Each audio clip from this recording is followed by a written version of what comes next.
À côté de ça, je voulais vous faire une toute mini capsule aujourd'hui afin de pouvoir jeter un post-it qui se ramasse la figure au-dessus de mon bureau. Cette capsule que je souhaitais vous faire ce matin, c'est sur la thématique que parfois vous allez croiser des gens qui sont un peu aigris autour de vous, des gens qui ont été, qui ont vécu des choses un peu compliquées dans leur vie et qui ont décidé d'être en surprotection avec vous et qui n'ont plus cette capacité de faire confiance en qui que ce soit.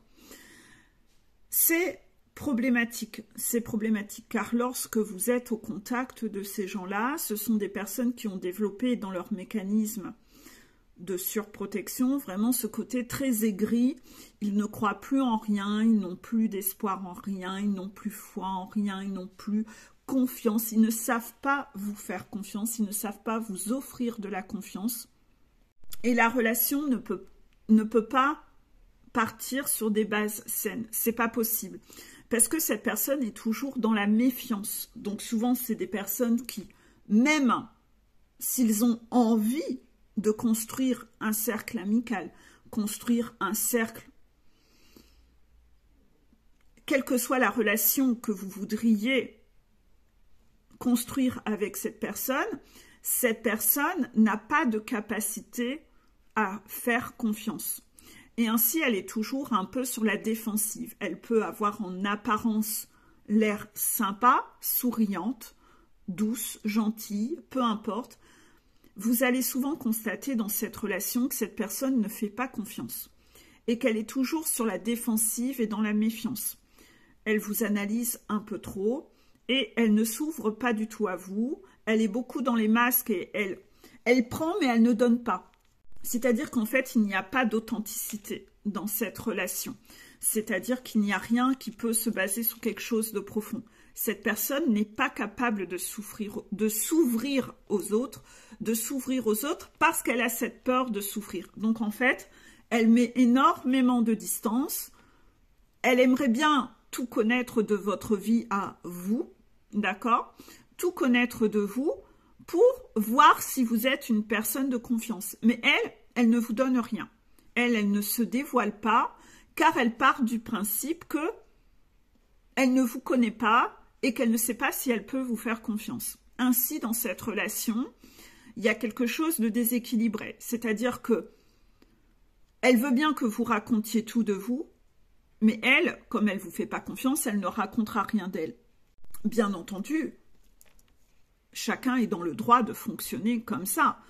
On ne vous demande pas non plus d'aller raconter, de comprendre cela à l'extrême et d'aller raconter votre vie dès la première journée où vous croisez un collègue, d'aller raconter toute votre vie à votre collègue. Le travail d'ailleurs doit rester à sa juste place, ne l'oubliez pas. Hein. Voilà, s'il se tisse par la suite au fil du temps des relations plus amicales au travail, ça se fera avec le temps, mais de base, voilà, vous êtes au travail, vous n'êtes pas censé aller raconter votre vie à toute l'entreprise non plus. Hein. Ça, c'est dysfonctionnel. Hein. Là, on repart dans un côté, un schéma, le travail n'est pas à sa juste place, vous êtes dépendant affectif, il y a quelque chose qui ne va pas en fait, en tout cas. Quoi qu'il en soit, là, je reste vraiment dans un cas très général, ces personnes aigries qui ne font pas confiance. Voilà. Quand vous avez une personne comme ça, ne vous ouvrez pas plus. Si vous voyez que la personne ne raconte jamais quoi que ce soit d'elle, qu'elle ne s'ouvre pas, qu'elle vous tient à distance et qu'elle ne semble pas disposée à vous faire rentrer dans un cercle un peu plus... Vous voyez, c'est ce qui fait la différence entre une relation et, vous voyez, une connaissance, un pote et un ami. Voilà, hein, il y a différents... Voilà, il y a différents jalons, hein, il ne faut pas tout mélanger. Une connaissance n'est pas un ami. Hein. Un ami, c'est une relation où il y a déjà une certaine profondeur. Une connaissance, non. Vous voyez? Eh bien, ne vous ouvrez, ne donnez pas au-delà. Ce n'est pas parce que vous allez donner plus que la personne va vous donner à vous. Soyez pas dans cette stratégie-là. Donnez à la hauteur de ce que cette personne vous donne. Calez-vous sur la même énergie, c'est-à-dire elle vous donne rien, vous donnez rien. Elle vous raconte rien de sa vie, vous parlez pas de la vôtre. Elle reste dans des conversations en surface superficielle, vous restez dans des conversations. Vous voyez, apprenez un peu à jauger cette cohérence. Nous sommes dans le portail de la cohérence.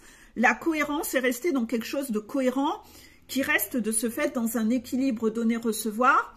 Et ne soyez pas dans le fait de vous dire « j'ai envie d'être intime avec cette personne, cette collègue me plaît, j'aimerais bien tisser une relation amicale avec elle, donc je vais la vampiriser, la posséder, lui raconter toute ma vie. » Non, soyez dans un truc où restez un peu dans quelque chose d'équilibré, de cohérent, vous voyez?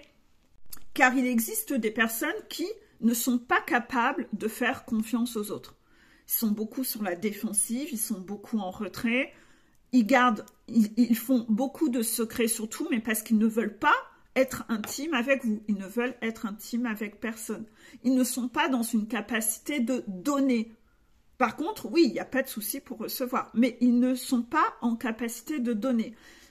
Pour plein de raisons, c'est qu'ils sont trop méfiants, ils n'ont pas travaillé sur leur trauma, ils n'ont pas cicatrisé certaines choses de leur vie, et aujourd'hui, que vous ou n'importe qui, cette personne n'est pas capable de faire confiance en qui que ce soit.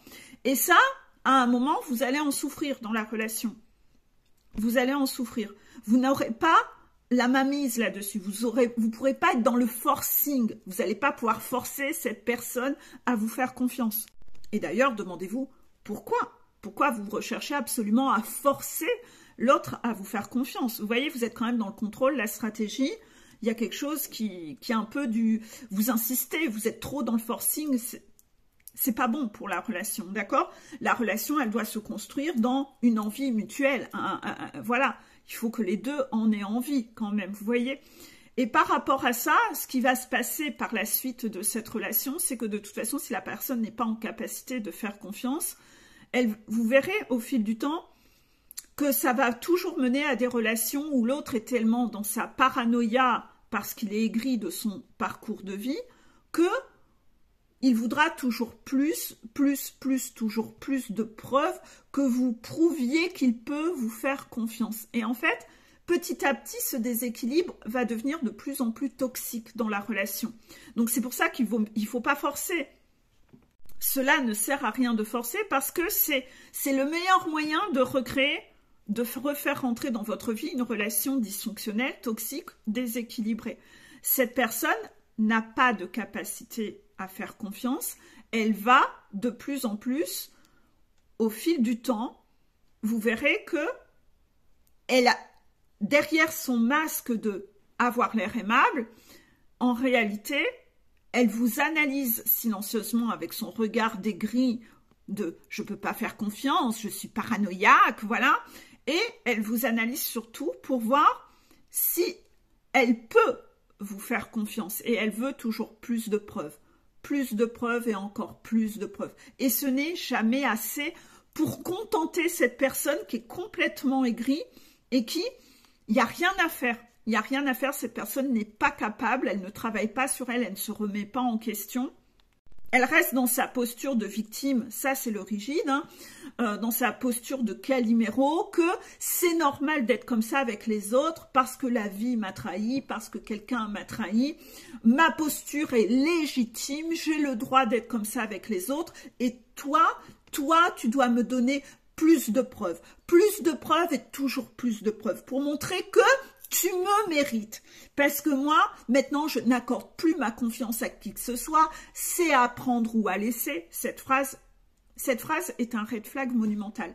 Quand quelqu'un vous dit « c'est à prendre ou à laisser », ça, barrez-vous en courant. La personne est juste en train de vous dire « moi, je vais t'imposer ça, je ne me remets pas en question, c'est à prendre ou à laisser ». Cette phrase, elle est horrible en fait. Elle est horrible et... dites-vous, ça va surtout être à laisser en fait. Moi, je me casse parce que s'il n'y a pas d'échange possible, il n'y a pas de collaboration, et tu es juste en train de vouloir m'imposer, il n'y a pas de terrain d'entente, tu n'es pas capable de donner, tu veux juste imposer et recevoir, ça va être surtout à laisser, hein, ça va être clair, hein. on se casse. D'accord? Cette phrase, retenez-la bien. Si vous-même, vous êtes dans des mécanismes comme ça et que vous ne faites pas confiance parce qu'un parent a fait ci ou a fait ça, ou vous avez divorcé d'un conjoint qui a fait ci ou fait ça, et que maintenant, vous exigez que les gens se mettent à genoux devant vous, que vous voulez que les gens soient des limaces, soient des serpillères, et vous apportent à vous tellement de preuves que vous pouvez leur faire confiance, là, c'est vous qui devenez tyrannique. Hein. Vous devenez un persécuteur. Hein. Vous vous mettez un peu dans un trône de fer où vous voulez que les autres se mettent à genoux devant vous pour vous fournir des preuves et encore plus de preuves. Vous voyez, ça, c'est très toxique. Donc, méfiez-vous si chez vous, votre blessure de trahison se traduit de la sorte. C'est monstrueusement laid. Hein. Ne faites pas que parce que vous avez été trahi un jour, vous devez devenir persécuteur des autres et vous n'êtes plus capable de donner et d'accorder votre confiance à qui que ce soit. Ça, c'est extrêmement toxique.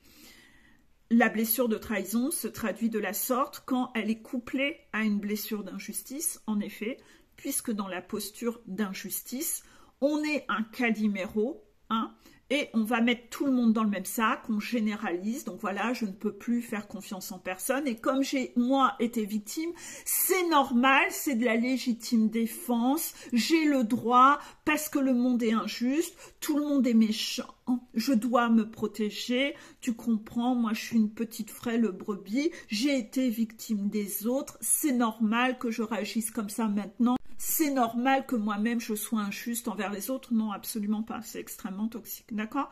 Donc, essayez de repérer un peu ces red flags qui font que, rappelez-vous, par rapport à tout ce que vous avez appris sur les blessures, vous savez qu'une personne qui ne guérit pas, qui ne travaille pas sur ses blessures, aura des comportements toxiques.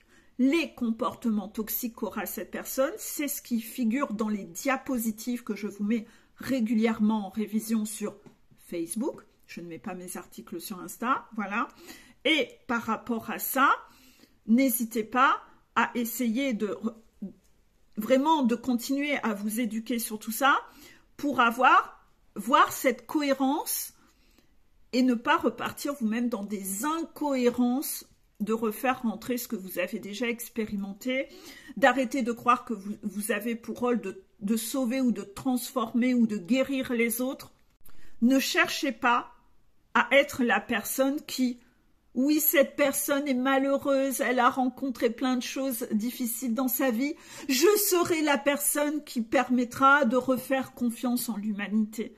Non, si ça doit se faire, ça se fera naturellement. La personne, en vous rencontrant, finira par voir que ça existe les gens bien, qu'il existe encore des gens honnêtes, mais vous n'allez pas vous démener à faire cette serpillière et cette limace pour prouver en laissant l'autre en posture supérieure et vous en posture inférieure de « je vais te prouver et je vais encore te prouver, voilà, parce que je veux que tu m'aimes. » Voilà, non, ce côté-là un peu dépendant affectif, surtout pas, et ne permettez pas à qui que ce soit de se comporter en posture supérieure comme ça, d'exiger de vous que vous fournissiez des preuves et toujours plus et toujours plus. Cette personne, votre relation va naître sur un rapport de dominant-dominé, où cette personne se prend soit pour une princesse ou une duchesse, ou soit un roi, voilà, avec vous, et cette personne va exiger toujours plus, toujours plus. Et si vous rentrez dans ça, à vouloir alimenter sa faille narcissique,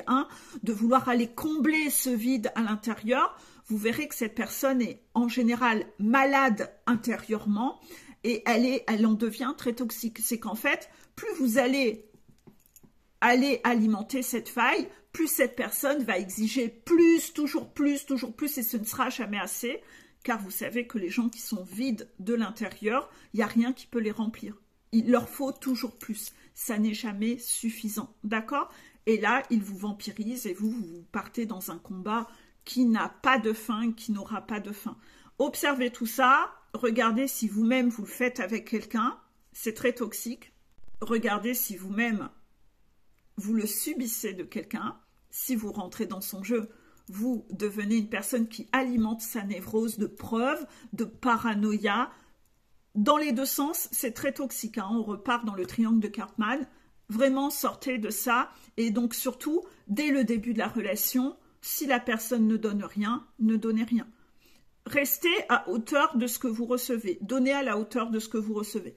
Si cette personne a envie de construire une relation professionnelle, amicale, que sais-je, avec vous, il faudra qu'elle fasse l'effort de faire un pas vers vous. Et quand elle fait un pas vers vous, faites un pas. Mais soyez dans quelque chose qui est équilibré. D'accord? Très, très important. C'était ça que je voulais vous faire comme capsule. Gros bisous à vous et belle journée.